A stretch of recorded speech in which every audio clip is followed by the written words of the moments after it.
Graça e paz, povo de Deus, como vocês estão? Aqui é o pastor Márcio Paulo e você está no seu portal bíblico e hoje eu quero chegar até você dando sequência ao quarto trimestre de 2020 para a classe de jovens já na nossa 12ª reflexão, onde estamos falando a respeito dos bons e maus exemplos e hoje nós vamos estudar um personagem também que muito nos ensina a como não nos comportar enquanto cristãos. Iremos falar a respeito de Judas e eu gostaria de fazer uma oração. Após esta oração, nós iremos fazer então todas as leituras relacionadas ao nosso assunto de hoje. Já quero deixar aqui o card com todas as lições aqui anteriormente publicadas para este tema de jovens, né? Os bons e os maus exemplos, aprendendo com homens e mulheres da Bíblia Sagrada, e você pode acender a cada uma das lições bem organizadas em uma playlist. É só apertar o play e ser ricamente abençoado por Deus. Se você é novo por aqui, seja bem-vindo e que você possa também ser edificado por esta lição que nós iremos apresentar a partir de agora. Vamos fazer então a nossa oração.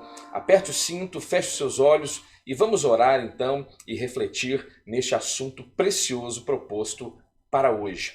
Senhor, a te clamamos e suplicamos pela pessoa bendita do teu Espírito, que visite-nos agora e traga iluminação à nossa mente, que este assunto de hoje possa ser esclarecedor e que possa nos ensinar a como nos comportar enquanto cristãos e que o seu nome possa ser então glorificado através das nossas vidas. Assim nós oramos e o fazemos em nome de Jesus. Amém.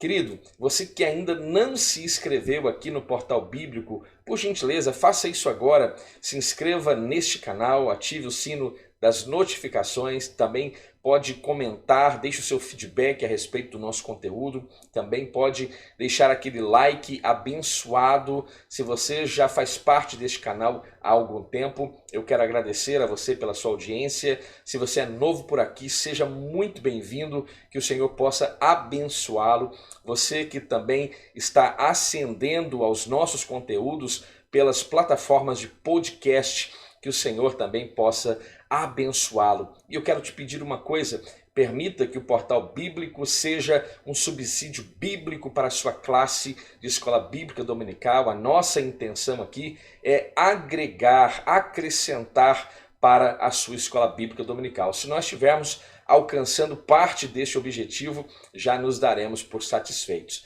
Então vamos fazer todas as leituras então que irá fundamentar a nossa reflexão de hoje. E os textos sagrados, a partir de agora, serão apresentados aqui na tela. E o texto do dia é justamente esse: Judas, filho de Tiago, e Judas Iscariotes, que foi o traidor. Lucas capítulo 6, versículo 8. A nossa síntese do dia diz: Judas é o exemplo de que uma pessoa pode andar próximo de Jesus e ainda assim ser corrompido por seus próprios interesses. E o nosso texto bíblico, pegue a sua Bíblia agora, por favor. Se você não possui a Bíblia física, então acompanhe a leitura aí na tela do seu smartphone, do seu notebook. E a nossa leitura bíblica de hoje está no Evangelho segundo escreveu João, no capítulo de número 13, versículos 1 ao versículo 5, versículos 21 e 22 e dos versículos 26 ao versículo 30 do capítulo 13 do Evangelho segundo escreveu João. Vamos então fazer a leitura bíblica então deste texto bíblico. Ora, antes da festa da Páscoa, sabendo Jesus que já era chegada a sua hora de passar deste mundo para o Pai, como havia amado os seus que estavam no mundo, amou-os até o fim. E acabada a ceia, tendo já o diabo posto no coração de Judas Iscariotes, filho de Simão, que o traísse, Jesus, sabendo que o Pai tinha depositado nas suas mãos todas as coisas e que havia saído de Deus e que ia para Deus, levantou-se da ceia, tirou as vestes e, tomando uma toalha, cingiu-se. Depois pôs água numa bacia e começou a lavar os pés aos discípulos e a enxugar-lhes com a toalha com que estava cingido. Tendo Jesus dito isso, turbou-se em espírito e afirmou, dizendo: na verdade vos digo que um de vós me há de trair. Então os discípulos olhavam uns para os outros sem saberem de quem ele falava. Jesus respondeu: é aquele a quem eu der o bocado molhado. E molhando o bocado, o deu a Judas Iscariotes, filho de Simão. E após o bocado, entrou nele Satanás.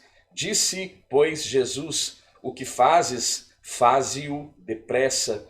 E nenhum dos que estavam assentados à mesa compreendeu a que propósito lhe dissera isso, porque, como Judas tinha a bolsa, pensavam alguns que Jesus lhe tinha dito: compra o que nos é necessário para a festa, ou que desse alguma coisa aos pobres.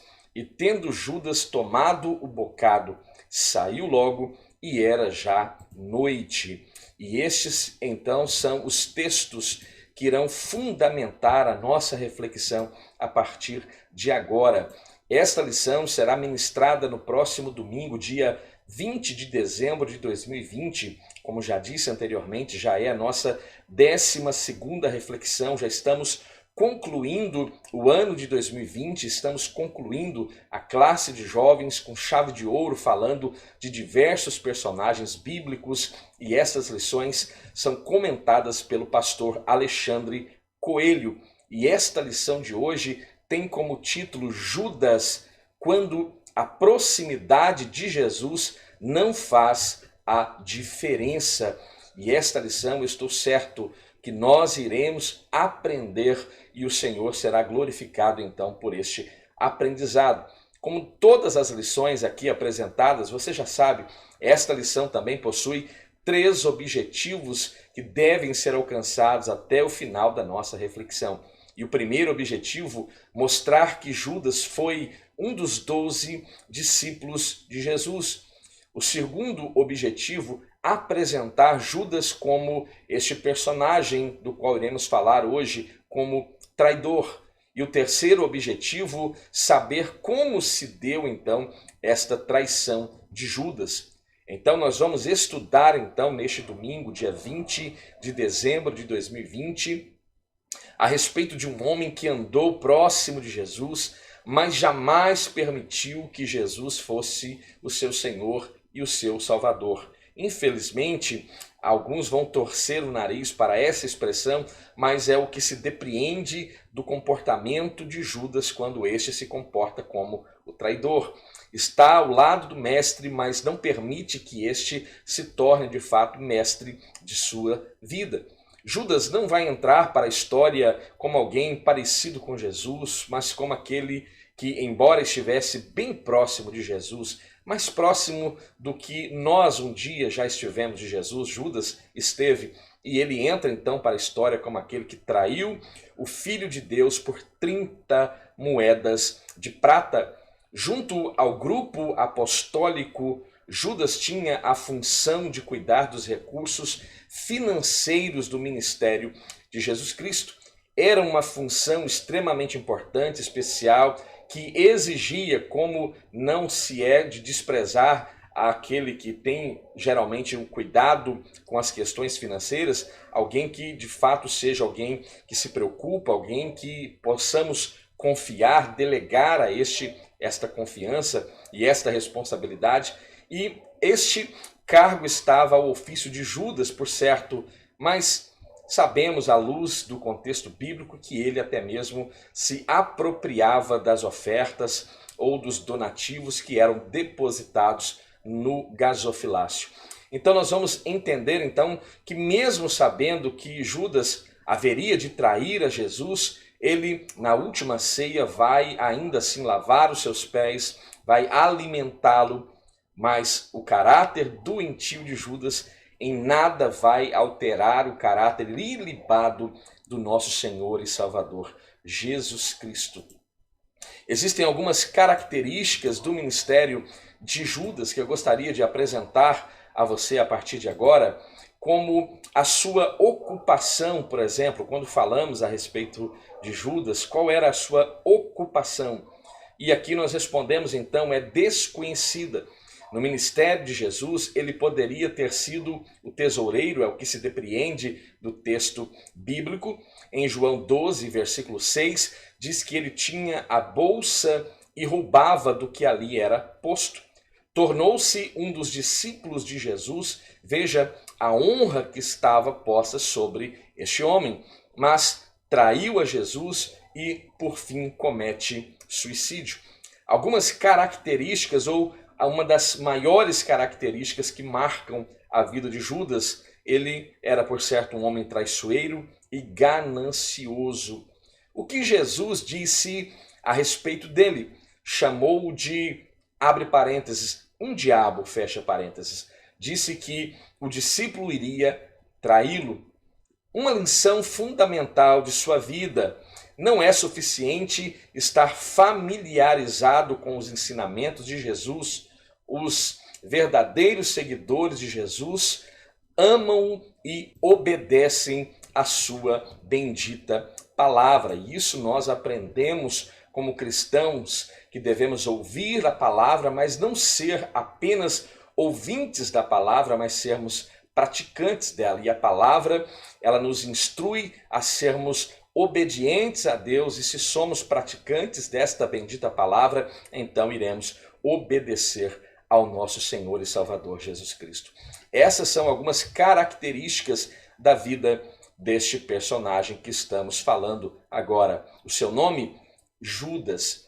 Hoje temos 3 pontos a serem abordados, e o primeiro, Judas como um dos 12 escolhidos. O segundo ponto, Judas como o traidor. E o terceiro ponto, como Jesus tratou Judas. Será que o fato de que Judas se revelaria o traidor mudou o caráter de Jesus em relação a ele? Jesus teve o seu comportamento alterado em relação ao seu tratamento a Judas? Nós vamos aprender que não, e daqui a pouco iremos falar mais a respeito do assunto. Como Judas, um dos 12 escolhidos, o primeiro ponto afirma que ele então era um discípulo de Jesus. E a história de Judas se inicia justamente dentro desta perspectiva. Quando avaliamos o contexto da sua vida, mostramos que quando ele é chamado por Jesus para ser um discípulo, Lucas nos diz que aconteceu que naqueles dias subiu ao monte para orar e passou a noite inteira em oração.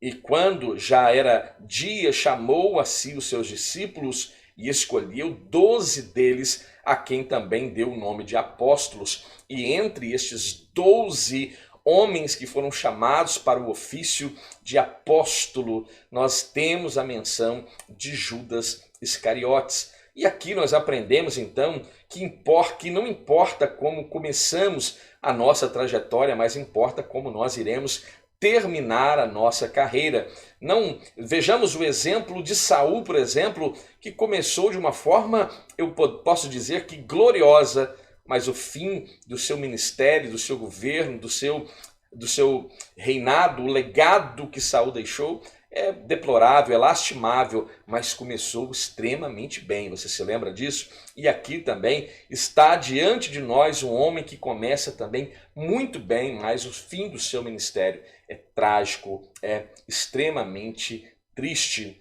O nome Iscariotes pode ser, segundo alguns historiadores, estudiosos do assunto, podem ter alguns significados, a saber, pelo menos 2 significados. Um, referindo-se à possibilidade de Judas ser oriundo de um lugar chamado Queriote, situado na parte sul da Judéia.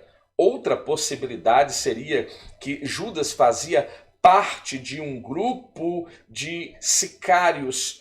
E a primeira opção nos parece então mais apropriada e mais razoável, pois os relatos sobre Judas não nos mostram um homem com tendências violentas ou portando qualquer arma, embora mostre um caráter dúbio e de alguém ganancioso e que fazia agora uma atitude totalmente errada em relação às ofertas e às doações que chegavam até o ministério de Jesus.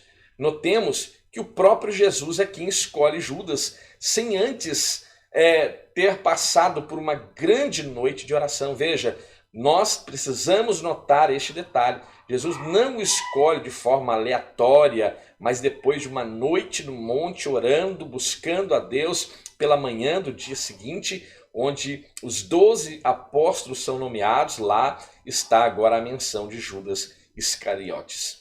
Então veja, o homem que venderia o mestre foi nomeado junto com os outros 11 discípulos, e Judas Iscariotes, que foi o traidor.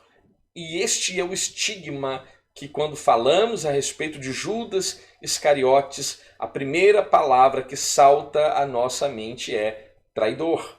É o estigma, ou talvez melhor dizendo, é o legado deixado por Judas Iscariotes. Acã, agora no contexto do Antigo Testamento, na época de Josué, você se lembra do povo agora adentrando na Terra da Promessa, e de repente há um personagem chamado Acã, que também é lembrado no meio do povo de Israel como um perturbador de Israel, pelo seu pecado cometido, e esta é agora a característica ou também o legado que Acã deixou e por que falamos dele até os dias de hoje. Então a pergunta, qual o estigma que nós carregamos? E eu quero carregar com toda a honestidade do mundo, eu quero carregar as características de Cristo, eu quero trazer em mim as marcas de Cristo. É assim que quero caminhar a minha vida cristã, e eu quero dizer a você, amado professor da Escola Bíblica Dominical, você aluno da classe de jovens que tem ascendido ao nosso conteúdo aqui no Portal Bíblico, que você também possa ser estigmatizado à luz da vida de Cristo, que você também possa mostrar as marcas de Cristo na sua vida.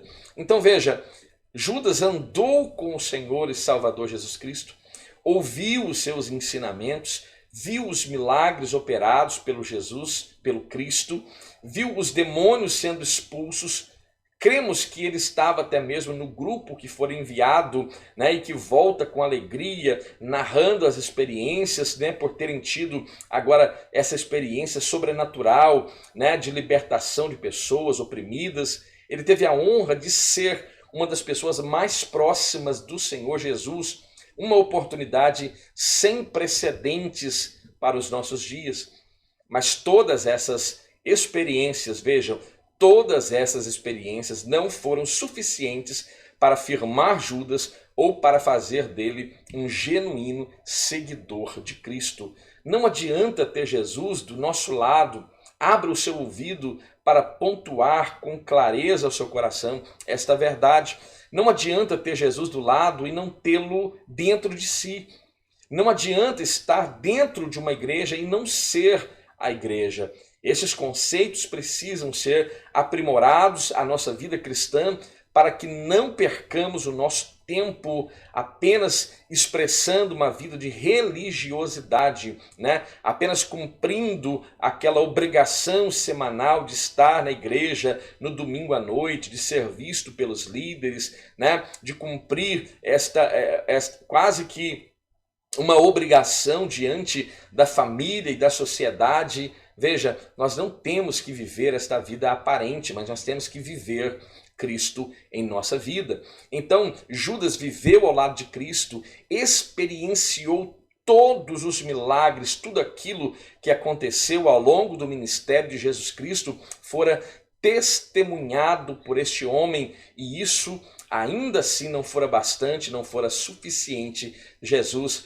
não havia se tornado mestre de Judas. Então, este fator deve ser pontuado. Professor, não perca a oportunidade de pontuar esta característica. Não basta ter Jesus ao lado, é preciso tê-lo dentro de si.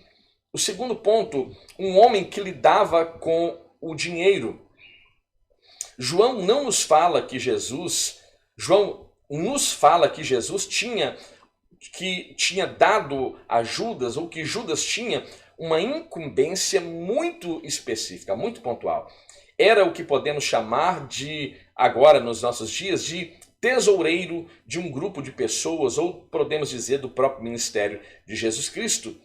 Isso nos mostra que, de alguma forma, ele tratava com questões financeiras do ministério de Jesus, guardando as ofertas e os donativos que chegavam até o ministério de Jesus. Veja, com ele ficava o gasofilácio, né? Um utensílio onde se depositam então as ofertas. Então, o ministério de Jesus, é interessante falarmos a respeito disso, é até curioso falarmos a respeito disso, porque então o ministério de Jesus tinha um setor financeiro, vamos categorizar assim, um setor financeiro. Esse ministério então era rico? Eu creio que não. E isso é extremamente importante pontuar. Quando nós olhamos, por exemplo, para aquele momento em que acontece a multiplicação dos pães, a primeira multiplicação dos pães, a Bíblia diz que Filipe vai dizer que nem 200 dinheiros eram bastante ou daria para comprar alimento para tamanha multidão que estava acompanhando Jesus. Aqui eu entendo de forma que, na minha concepção e de enxergar o texto, está ali inserido no texto, talvez, uma palavra de Filipe dizendo mais ou menos assim: olha, mas nós não temos caixa para comprar mantimento para tantas pessoas.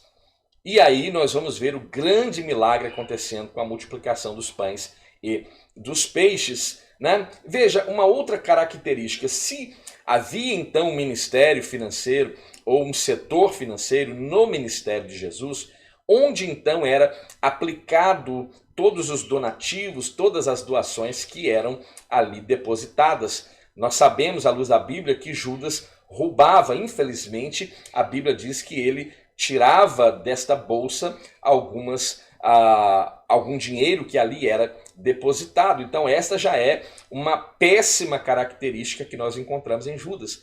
Mas veja, o dinheiro então no ministério de Jesus, será que tinha alguma utilidade? Biblicamente nós não podemos aqui encontrar, veja, características que nos mostrem de forma clara e aberta, né, como este dinheiro era investido, como as contribuições chegavam, né, os montantes que chegavam, mas nós podemos deduzir que o ministério de Jesus sabia fazer muito bem uso de todos os donativos que chegavam até ele.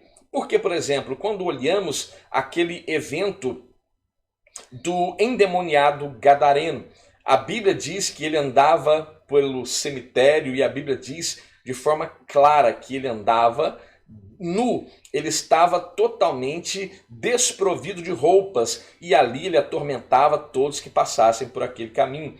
Mas quando ele tem um encontro com Jesus, veja, a Bíblia diz no mesmo contexto, lá no Evangelho de Lucas, o escritor sagrado diz que quando as pessoas foram ver o que tinha acontecido com aquele homem que estava oprimido e que estava incomodando as pessoas que por ali passavam, encontraram este homem agora lúcido, né? Agora não oprimido mais, e ele estava vestido.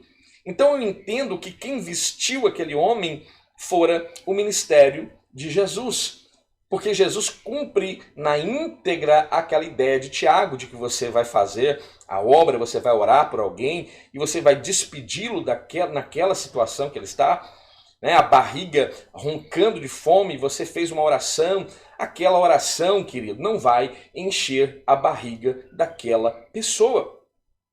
E muitos precisam entender, parece que eu estou banalizando a oração, não. A oração é extremamente importante e ela deve ser feita, mas esta nossa fé deve ser ouvir acompanhada de obra. Então veja, as obras é justamente o efeito da minha fé, é a minha fé em ação. E a Bíblia diz que a fé sem obra ela é morta. Então, quando eu vou orar por alguém que tem fome, eu devo também prover a este alimento. Se eu vou orar para alguém que está nu, eu devo prover para este vestimenta. Então veja, quando falamos do ministério de Jesus e olhamos para um setor financeiro, então quando nós olhamos nas entrelinhas de todo o ministério, nós vamos entender que se havia então este ministério, se havia este setor financeiro, melhor dizendo, o dinheiro que entrava, os donativos que entravam não eram muito, mas eram suficientes para suprir necessidades de terceiros e não do próprio Cristo. A relação de Judas com o dinheiro foi o ponto-chave que vai levá-lo a trair a Jesus. Foi o dinheiro que entregou Jesus, foi por dinheiro que Judas vai entregar Jesus aos sacerdotes. O dinheiro, não deixe de apontar isso em classe. O dinheiro é a única potestade que Jesus chama de Senhor. Quando nós lemos em Lucas capítulo 16, versículo 13, o texto sagrado diz: nenhum servo pode servir a dois senhores, porque ou há de aborrecer um e amar o outro, ou se há de chegar a um e desprezar o outro. Não podeis servir, então, a Deus e a Mamon. E Mamon nada mais é do que uma deidade que é, ou o termo pode ser traduzido por, literalmente, dinheiro. Então, veja, foi por causa deste amor ao dinheiro excessivo é que ele vai cometer esta grave traição e vendeu a Jesus, negociou a Jesus por 30 moedas de prata. Entendemos que o dinheiro tem poder de sedução. É por essa razão, talvez, que o apóstolo dos gentios vai escrever ao seu filho na fé Timóteo, na sua primeira epístola, capítulo 6, versículo 10, dizendo: porque o amor do dinheiro é a raiz de todos os males, e nessa cobiça alguns se desviaram até mesmo da sua fé. Será que Judas estava aqui sendo apresentado dentro do contexto do texto que apresentamos a Timóteo? Será que Paulo estava se lembrando de Judas quando compôs, inspirado pelo Espírito, este texto? Pois alguns, então, movidos por esta cobiça, se desviaram da fé e se transpassaram a si com muitas dores. Basta olhar o resultado da vida de Judas e você vai ver a aplicação direta deste texto de Paulo a Timóteo. Então veja, nesta sedução por poder, e esta sedução é muito forte para que pessoas que desejam ter e querer mais, ao invés de ser. Entretanto, não podemos jamais dizer que quem lida com dinheiro ou com recursos financeiros será como Judas. Tá? Existem Judas e não existem Judas. Então, é uma questão pontual na vida de Judas, diga-se de passagem, que reflete o seu caráter, a sua inclinação, e não devemos agora generalizar e acusar todos que trabalham e que lidam com recursos financeiros com este título de Judas. Tenhamos muito cuidado, muita cautela nesse momento. O segundo ponto, ou terceiro ponto, um ladrão.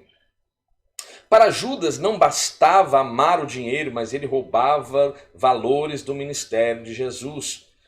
A Bíblia diz, não sou eu que estou acusando Judas, mas a Bíblia diz que ele tinha a bolsa, ou o gasofilácio, e ele tirava, ele metia a mão na bolsa e arrancava o que lá era depositado, ou aquilo que ali era lançado. O amor ao dinheiro deturpa até a missão mais nobre, que é a pregação e o ensino da palavra de Deus e a conversão dos perdidos. Hoje, o ministério da pregação, e eu quero abrir um parêntese aqui, o ministério da pregação, mascarado por um termo chamado itinerância, tem feito grandes estragos Brasil e mundo afora. É claro que eu não posso e nem devo generalizar, mas pois muitos ainda fazem um trabalho honesto porque amam a obra e pregam com amor, com zelo e são chamados, vocacionados para isso, mas muitos andam por aí afora expoliando as igrejas de Deus. As igrejas que mal sustentam os seus próprios obreiros pagam quantias exorbitantes a estes pregadores famosos e que arrancam o último centavo que está nos cofres das igrejas. Veja, nós também precisamos olhar para este comportamento que está em voga no Brasil e no mundo.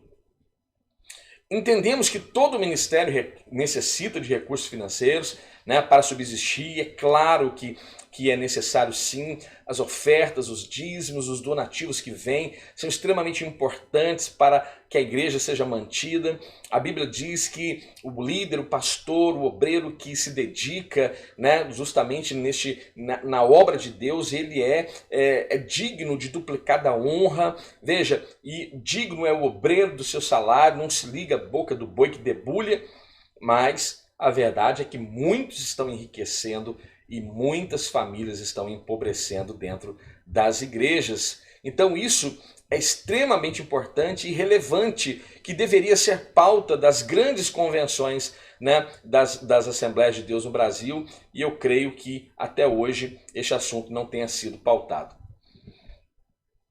Então veja, é extremamente importante que a igreja tenha estes recursos. Não raro cristãos são criticados por pregar a respeito, né, de finanças de forma um pouco contrária à palavra de Deus, como se Deus fosse um Deus disposto a dar de forma irresponsável dinheiro para os seus seguidores, né? As campanhas do me dá 10 e receba 100, né? Quanto mais você der, mais você tem. Essas campanhas só atraem os avarentos, irmãos, e enganam os incautos. Entenda, Deus não trabalha desta forma. Vai para a Bíblia Sagrada e encontre ali referência que vai fundamentar esse tipo de campanha, e você vai sair correndo da próxima que você for convidado, né? As campanhas de sacrifício, sacrifique o seu Isaac como se Isaac fosse um saco de dinheiro.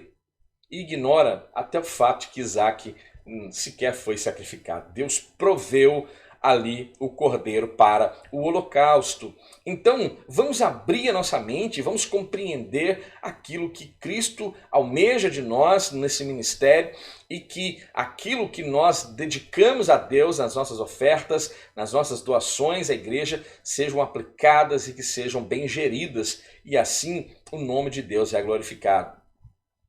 O segundo ponto, Judas como o traidor. O pecado da proximidade. Além do fato de que a Bíblia diz que Satanás entrou em Judas a fim de entregar a Jesus, não nos é dito outro motivo além da sua ganância. A Bíblia, aqui apenas em caráter de informação, eu quero que você se dedique um tempo agora para prestar bastante atenção nessa parte desse vídeo. Veja, eu estava preparando esta lição e eu fiz questão de avaliar alguns princípios aqui. Veja, não nos é dito outro motivo além da ganância de Judas para que ele viesse a trair Jesus. Então veja bem, a Bíblia não vai falar para mim, para você, a Bíblia vai nos ocultar essa informação de que tipo de moeda eram estas moedas. Mas a Bíblia se limita a dizer que eram 30 moedas de prata. Então, analisando isso mais a fundo, né, eu fui aprender, fazendo algumas pesquisas e alguns livros, que poderiam ser, então, o ciclo de Tiro ou a tetradraquima de Antioquia. Ambas moedas tinham mais ou menos o mesmo peso, que era cada moeda pesando aproximadamente 15 gramas. Variava de 14 a 15 gramas, mas vamos colocar 15 gramas para uma conta exata. Então 15 gramas multiplicado por 30 moedas equivale então a um peso de 450 gramas. E hoje, eu estou gravando esse vídeo hoje, dia 8 de dezembro de 2020, às 19 horas e 40 minutos da noite. E a cotação da prata no Brasil é R$ 3,99 o grama. Então, multiplicando as 450 gramas de prata por R$ 3,99, que é o preço do grama, né? Esse peso em prata daria hoje o valor de R$ 1.795,50. Para você ter uma ideia do valor que Jesus foi avaliado por Judas. Porque quando olhamos, falando, nossa, 30 moedas de prata foi um valor exorbitante, foi uma coisa, nossa, todo mundo venderia, porque são 30. Queridos, Judas vendeu Jesus por nada. Jesus não deve ser vendido, ele não deve ser negociado. Primeiro partimos deste princípio, desta premissa. Jesus é aquilo de mais valioso que nós temos e que proveu a nós, a mim e a você, aquilo de mais precioso que temos. Então, Jesus está inegociável, ele é nosso, é propriedade nossa e nós somos dele e não tem negociação. Mas Judas resolveu negociar, ele vai avaliar Jesus, né? Falando em real brasileiro, na data de hoje, avaliou Jesus em R$ 1.000, em R$ 1.795,50. Veja, que coisa absurda, que coisa terrível. Eu creio que essa informação é pertinente para você apresentar em classe. E a verdade que precisa ser dita, muitos estão negociando por muito menos. Muitos estão negociando por muito menos, estão negociando Jesus por 15 minutos de prazer, estão negociando Jesus, né, pelos privilégios que o mundo pode oferecer, estão negociando Jesus por coisas tão insignificantes. E Judas é o exemplo daqueles que negociam aquilo que mais precioso se tem. Ele negociou Jesus Cristo. E que você, jovem, inteligente, cheio de Deus, forte, que você vença o maligno que vai tentar seduzi-lo e que você não negocie a Jesus.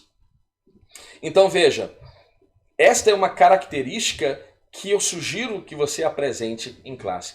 É provável que ele estivesse esperando que Jesus pegasse em armas, conduzisse Israel a uma renovação, uma cruzada contra os romanos, ou que usasse o seu poder sobrenatural para invadir os invasores, restaurar a autonomia do território nacional, né, em que os hebreus tinham antes do período do cativeiro.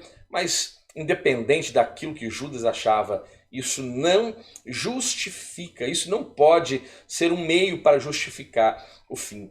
Ele, independente daquilo que ele achava ou deixava de achar a respeito de Cristo, ele conhecia Jesus Cristo.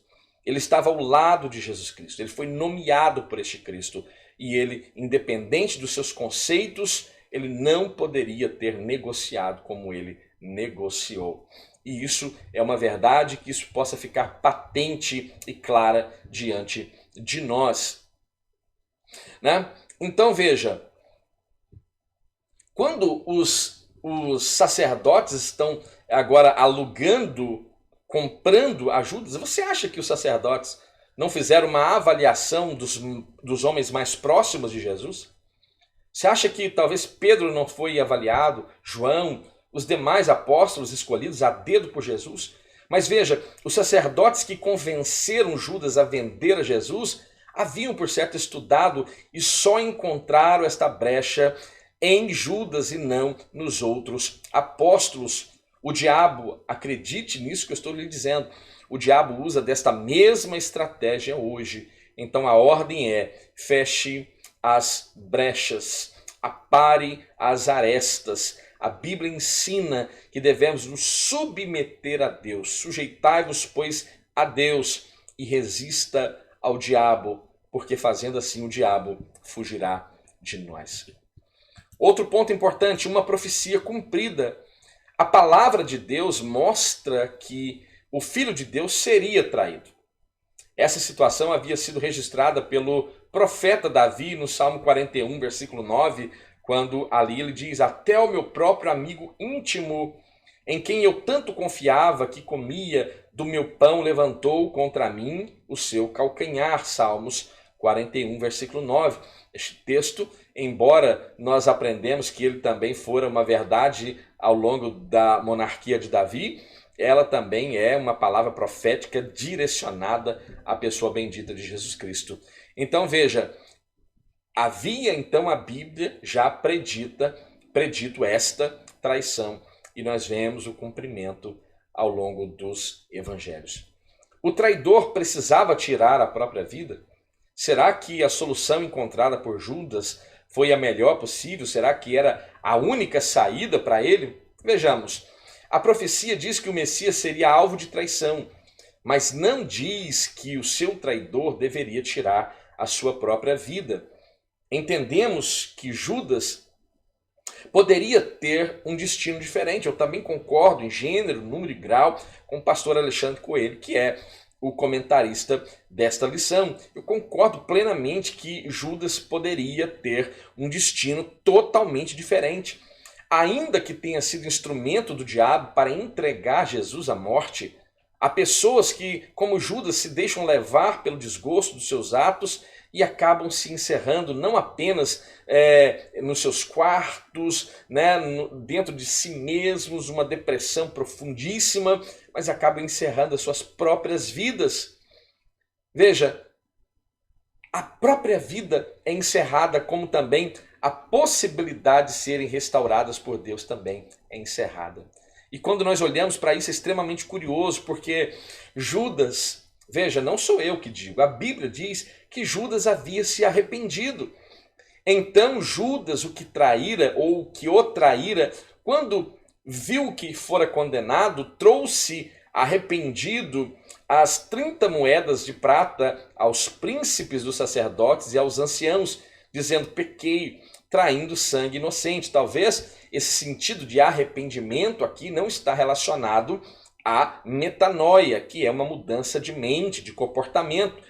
O sentido mais aproximado aqui talvez seja aquele sentido de metamelomai, que tem o sentido de um remorso. Então, momentaneamente, ele estava arrependido ou com a consciência pesada por um ato cometido, mas, de qualquer forma, ele tem esse sentimento dentro de si, né? Sua inconstância espiritual o fez pensar que seu pecado não mereceria perdão e ele põe o juízo de Deus acima do amor de Deus e acaba, então, por tirar a sua própria vida.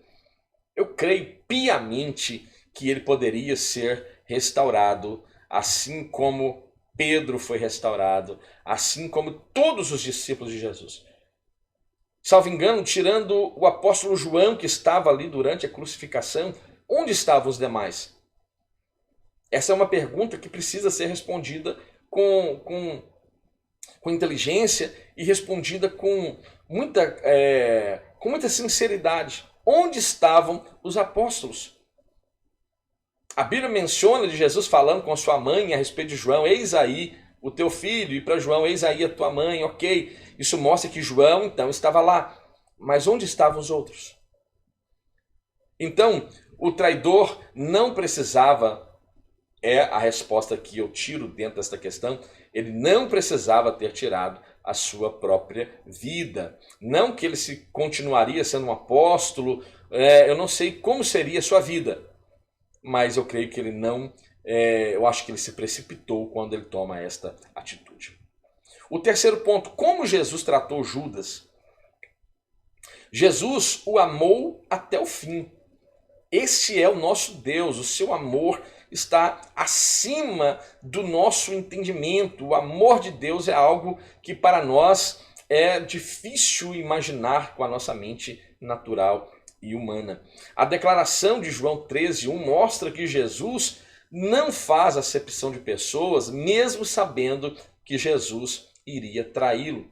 Ele não trata Judas de forma diferente da forma que tratou os demais discípulos na noite daquela última ceia. A traição de Judas não mudou a atitude do Senhor em relação a ele, nem fez de Jesus um traidor. É preciso lembrar de que os demais discípulos também deixaram Jesus sozinho, não deram assistência ao Senhor quando ele estava sendo preso. Na hora da crucificação, como eu citei há pouco, somente João me parece estar por ali. Ora, Jesus, vendo ali a sua mãe e o discípulo a quem ele amava, que estava presente, disse à sua mãe: mulher, eis aí o teu filho. Ainda assim, eles foram trazidos de volta à comunhão com o Senhor. Até Pedro, você lembra de Pedro? Aquele Pedro irreverente, aquele Pedro que precisava ser ainda moldado, tratado. Cadê Pedro? Pedro está ali no meio do povo e o povo identificando, porque ele fala como Jesus, né? Enxergamos Jesus nele. Não, mas eu nem conheço esse camarada. Jesus estava sendo negado por Pedro e Pedro negou Jesus, isso é claro, né? Então veja, o que aconteceu com Pedro? Pedro foi restaurado e posteriormente foi cheio do Espírito e no Pentecostes foi muito usado por Deus. foi muito usado por Deus. Um dos personagens mais importantes do início da igreja primitiva, nós podemos olhar e apontar para Pedro. Jesus deu a ele a ceia. É preciso deixar claro que Jesus deu, como sinal de exemplo, oportunidades para que Judas se arrependesse. A forma como Jesus tratou seu discípulo deve nos desafiar como exemplo. Jesus vai lavar os pés de Judas. Jesus não deixou de fora seu traidor, dando-nos uma lição extrema de humildade e de liderança servil. Ele sabia que Judas o trairia e por isso disse: ora, vós estáis limpos, mas não todos. João 13, versículo 10, que diz: disse Jesus, aquele que está lavado não necessita de lavar senão os pés, pois no mais todo está limpo. Ora, vós estáis limpos, mas não todos. Jesus já falava em relação a Judas, e Judas estava consumido pelo seu desejo de dinheiro e ainda assim teve os seus pés lavados, mas a sua alma estava ainda contaminada. Jesus vai lavar o aspecto exterior de Judas, mas interiormente Judas não permitiu ser lavado por Jesus. A limpeza ou essa pureza deve sempre ocorrer de dentro para fora. Veja isso, de dentro para fora. O homem jamais consegue se purificar interiormente a partir do seu homem exterior. É por essa razão, talvez, que o apóstolo dos gentios, o apóstolo Paulo, escrevendo aos irmãos tessalonicenses, na primeira epístola aos Tessalonicenses, capítulo 5, 23, o apóstolo Paulo diz: e o mesmo Deus de paz vos santifique em tudo. E agora Paulo diz: e o vosso espírito, alma e corpo sejam plenamente conservados, irrepreensíveis para a vinda de nosso Senhor Jesus Cristo. Veja, Paulo não está dizendo corpo, alma e espírito, ou seja, exterior para interior, mas Paulo está falando de uma pureza, de uma purificação, de ser irrepreensível de dentro para fora, espírito, alma. Quando o homem interior é irrepreensível, agora o caráter que se vê através do corpo exterior também é irrepreensível, e este ensino de Paulo é glorioso. Somente o servo de menor importância lavava os pés das pessoas que chegavam até as suas casas. As estradas poeirentas da Palestina deixavam os pés sujos e, junto com o cansaço natural da caminhada, deixavam os pés com aspecto ruim para os viajantes. Ter seus pés lavados trazia alívio da caminhada, e ter os pés lavados também fala de um processo de relaxamento, né? Um processo em que você sente até mesmo paz, né? Experimente deitar na sua cama para dormir com os pés sujos. Eu confesso para você que eu não consigo dormir nessa condição. Eu preciso lavar os meus pés e aí eu sinto que o meu corpo está preparado para uma noite de descanso, né? É reconfortante, isso é importante. Então, ter os pés lavados trazia alívio da caminhada, limpeza para os pés. Somente após ter ceado e de ter os seus pés lavados por Jesus, é que Judas sai e vai consumar aquela traição. Este personagem nos ensina, pastor Márcio, claro que nos ensina. Ensina como não nos comportarem como cristãos. E ensina que o Senhor, mesmo sendo traído, ele nos dá um exemplo moral e espiritual, né? E como ele trata Judas é evidente, está claro diante de nós. Judas poderia figurar entre os apóstolos na história da igreja. Poderia ter visto o Senhor ressurreto, poderia ter sido batizado no Espírito Santo, ter vivido todas as experiências maravilhosas que encontramos agora no contexto de Atos dos Apóstolos, o dia de Pentecostes, o poder agora revestindo os apóstolos de Jesus Cristo. Ele poderia ter experimentado tudo isso, mas não experimentou por causa da sua vida corrupta, da sua vida gananciosa e deste espírito traiçoeiro que estava dentro dele. Então os demais discípulos também deixaram a desejar quando abandonaram Jesus em seus últimos momentos de vida. mas foram trazidos de volta à comunhão pelo próprio Messias ressuscitado. Apenas Judas perdeu então esta oportunidade tão grande quando ele dar fim à sua própria vida. Esta é uma palavra que traz também conforto e uma palavra de consolo àqueles que estão passando por adversidade. Por aqueles que se veem em uma situação onde aparentemente você não enxerga mais a mão de Deus sobre a sua vida, você se vê excluído da sociedade, do contexto familiar, e você se vê excluído por Deus. Eu quero lhe dizer, você que talvez tenha pensamentos como teve Judas e deu fim à sua própria vida, eu quero lhe dizer que você não deve tomar tal atitude, que Deus não está alheio à sua vida, pelo contrário, Ele está simplesmente de braços abertos esperando que você corra para Ele e você vai encontrar solução para a sua vida, para o seu problema. Judas, ele toma esta atitude, mas observando com mais cautela e paciência, ele deveria ter se arrependido de verdade e ter corrido de novo aos braços deste Cristo.